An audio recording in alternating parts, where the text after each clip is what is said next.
generation Amen. or a unique. So I will just give one verse, Deuteronomy 7:9. Know therefore that the Lord thy God, He is God, the faithful God, which keepeth covenant and mercy with them that love Him and keep His commandments to 1,000 generations. So when I give this testimony, I always sing about faith, because God is ever faithful to my life. So the title of my song is, but I will sing in Tagalog, Tapat Kailan Paman. In English, God is ever faithful. In Lord Jesus Christ, I trust in His blessing and mercy. My life is being taken care of.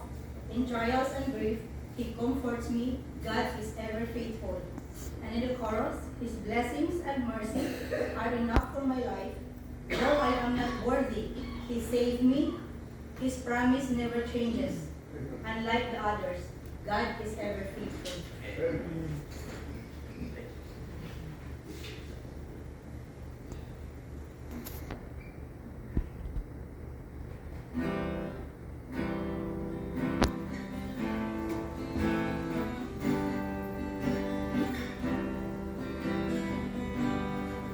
Sa Panginoong Jesus, ako magtitiwala sa biyaya niya at hanap. Buhay ko ay may kalinga sa pagsubok at lumay. Naroon siya tumaramay. Ang Panginoon tapat kailan paman. Kung ika'y nanlalamig, wala